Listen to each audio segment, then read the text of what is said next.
I think I can speak for virtually all New Zealanders to say that we are with you. We may be on the other side of the world, but know that we are completely aware of what's going on and we're on your side. Russia's not our friend, never has been. And never will be.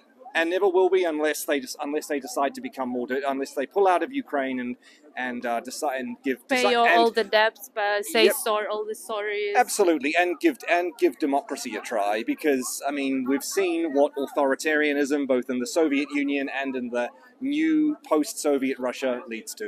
It doesn't work, you know. And if you are Russian watching this, if you're I risk getting in trouble for saying this, but I'm not afraid. But I think it needs to be said. In about 100 years ago, you got rid of a dictator.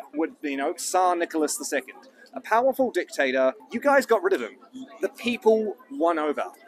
And if you can get rid of the Tsar, then what's stopping you from getting rid of Putin?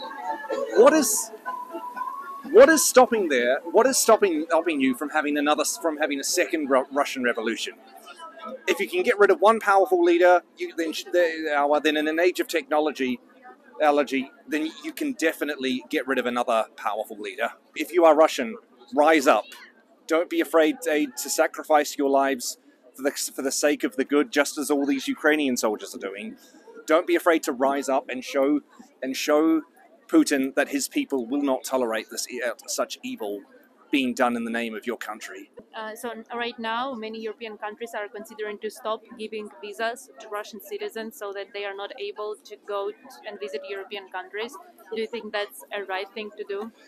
I think we should, because again, it's just going to, this is what happens when your government decides to do the wrong thing. You know, I think we've just really got to show that this is not going to be called for, and by not being able to go on holiday, the Russians will eventually something is wrong. Exactly, realize that enough is enough. And I mean, you know, if Putin is, if what Putin's feeding the Russians is correct, then why are you European countries all banning you and stuff? Why are former many Soviet... don't understand. They're thinking it's kind of Russophobia. They call it, oh, the world is hating Russians, and many of them cannot connect this to the fact that Russia invaded Ukraine. They just think the world hates Russia. I mean, the truth is that, you know, I feel for the Russians, because you're only getting one side of the story. I mean, you know, and it's impossible to make an objective judgment when you're only hearing one side of the story. And you know, and that's the problem, especially when the information is coming from your government. I mean, and you think your government is so good. Yeah, I mean, since they have a connection to internet, they know. Yeah, they just don't trust it. They decide to trust the government. They do, yeah. Yeah, because of the propaganda. Anyways, we don't have to talk about them. They don't deserve our time. No, they don't. I just think as a New Zealander, I mean, like, if my country was invaded, how unimaginably horrible that would be. And this is exactly what you guys are experiencing right now. And yeah, it just breaks my heart. And I think it breaks the heart of a lot of New Zealanders to think that you guys have to go through this, because you've got a guy who's got his heart on restoring the Russian Empire, the Soviet Union. I mean, when was the last time Russia had a decent ruler? You'd have to go way back to Catherine the Great.